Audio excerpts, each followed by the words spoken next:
Good morning dear students. FS inter college Durania Bareilly की online classes में आपका स्वागत है, अभिनंदन है।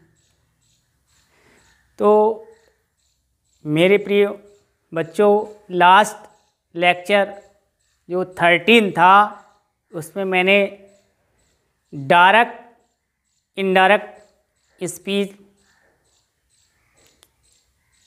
के जो इम्परेटिव सेंटेंसेस होते हैं, अगर वो रिपोर्टेड स्पीच में हो तो उसकी किस प्रकार से हम इनडायरेक्ट स्पीच बनाते हैं बताए थे। तो आज मैं नेक्स्ट उसके बता रहा हूँ कि जब रिपोर्टेड स्पीच लेट अस से प्रारंभ हो तो हम क्या करते हैं। तो बता रहा हूँ, जब रिपोर्टेड स्पीच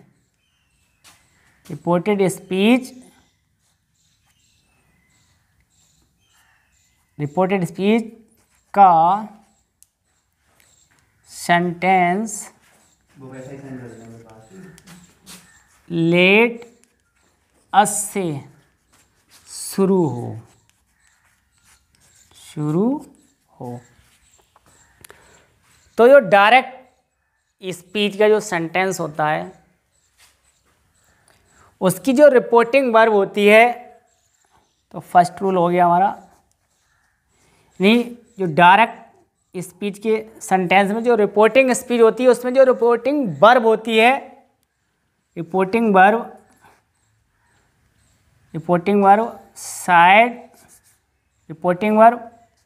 साइड और said to. Reporting verb said है केवल, तो हम उसको प्रपोज्ड या सजेस्टेड में चेंज करेंगे। और यदि साइड के बाद टू है, यानी साइड टू है, तो हमें प्रपोज्ड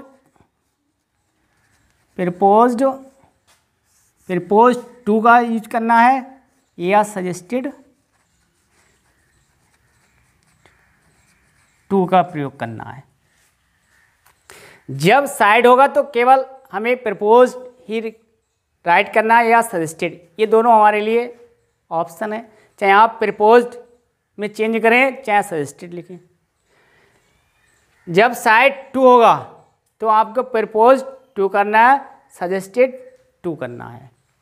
अब नेक्स्ट क्या आता है कि कॉमा, इन्वर्टेड कॉमा को हटाकर जो कंजक्शन का हम जब यूज करेंगे तो कंजक्शन के स्थान पर हमको अब टू यूज नहीं करना है, क्योंकि रिपोर्टेड स्पीच के जो सेंटेंस है वो लेट अस से स्टार्ट है। तो हमें क्या करना है, कंजक्शन के स्थान पर फिर हमें दैट का यूज करना है, दैट का। अब नेक्स्ट क्या आता है कि लेट अस का हम क्या करें, कैसे से चेंज करें, तो नेक्स्ट में आपको बता। तो प्रिय बच्चों, रिपोर्टेड स्पीच जब लेट अस से प्रारंभ हो यानी स्टार्ट हो, तो हम कैसे उसे लेटस को हटाएंगे और कैसे चेंज करेंगे या उसके स्थान पर क्या हम राइट करेंगे। तो ये टेबल मैंने यहाँ पर डिस्प्ले की है। तो RS reporting speech, person let's के स्थान पर 3 कॉलम राइट किए हैं।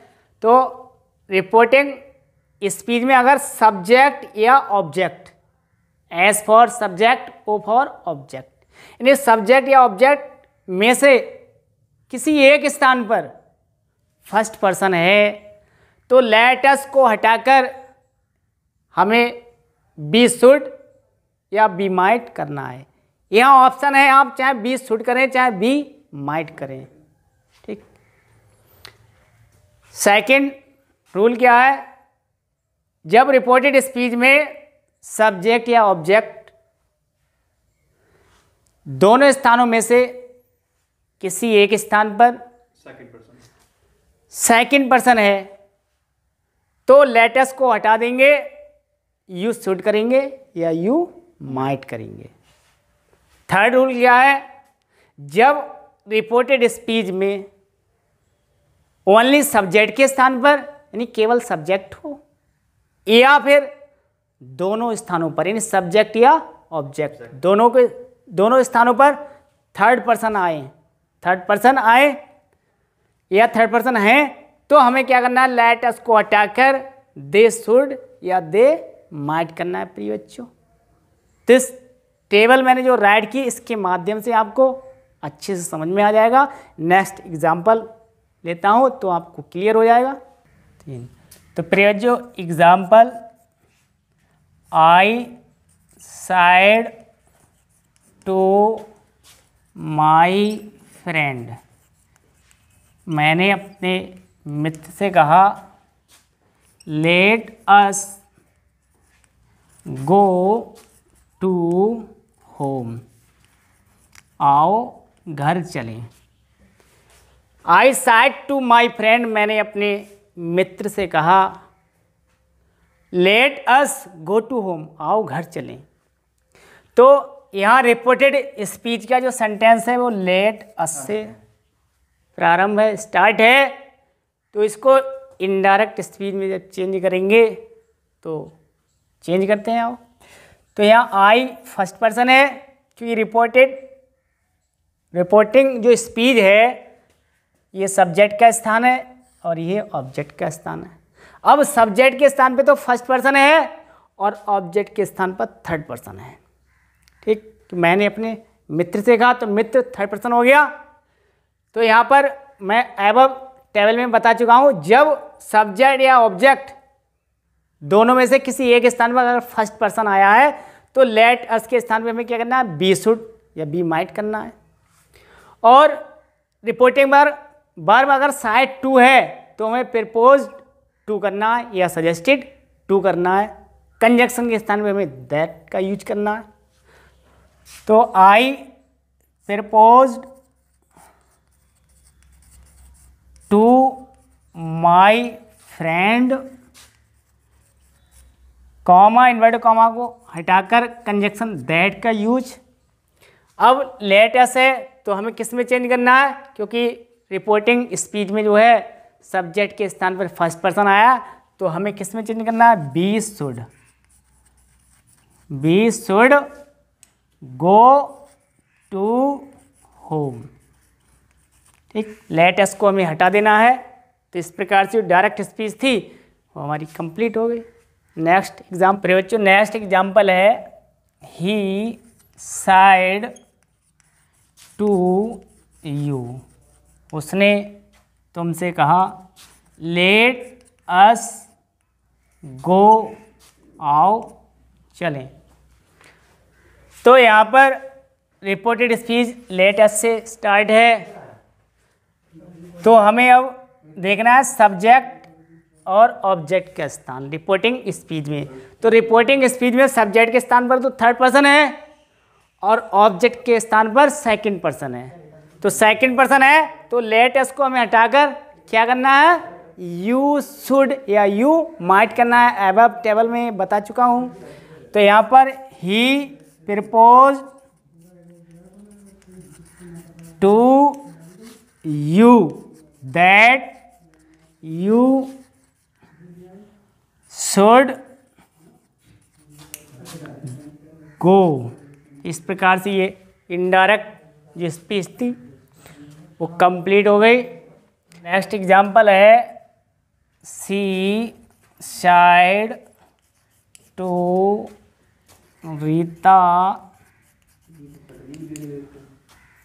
Late us go to market. तो ये डायरेक्ट स्पीच का स्टेटमेंट है। सी साइड टू रीता, उसने रीता से कहा let us go to market, आओ बाजार चलें। तो यहाँ लेट अस है रिपोर्टेड स्पीच में और यहाँ दोनों स्थानों पर थर्ड पर्सन है, थर्ड पर्सन प्रोनाउन है। तो जब थर्ड पर्सन प्रोनाउन होते हैं तो लेट अस को हटाकर हम दे शुड या दे माइट का यूज़ करते हैं। तो इसे चेंज करते हैं। तो सी प्रपोज्ड टू या suggested to Rita conjunction that let us को हटा देंगे, दे शुड करो, चाहे आप दे माइट का यूज करो, गो टू मार्केट। तो प्रिय बच्चों, इस प्रकार से डायरेक्ट स्पीच का स्टेटमेंट था वो कंप्लीट हो गया। साइड टू के स्थान पर प्रपोज टू आ गया। रीता, कंजक्शन दैट का यूज हुआ। दे शुड क्यों आया?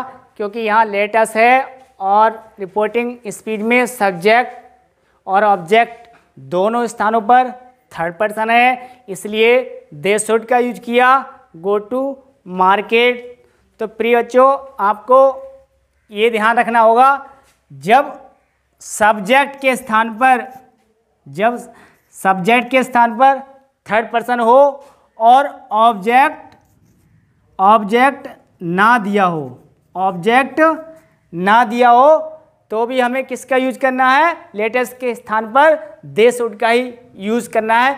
एबव टेबल में भी मैं आपको बता चुका हूँ, एक बार यहाँ मैंने पुनः बता दिया। जैसे यहाँ पर तो दोनों स्थानों पर है थर्ड पर्सन, लेकिन कभी कभी सेंटेंस ऐसा भी होता है जिसमें केवल सब्जेक्ट होता है, थर्ड पर्सन प्रोनाउन, और ऑब्जेक्ट नहीं होता है, तो भी हमें लेटेस्ट के स्थान पर दे शुड का। प्रिय बच्चों, आपको मेरा वीडियो कैसा लगा? लाइक करें, शेयर करें और मेरे चैनल को सब्सक्राइब करें। मिलते हैं नेक्स्ट लेक्चर, नेक्स्ट वीडियो में। तब तक के लिए जय हिंद, वंदे मातरम।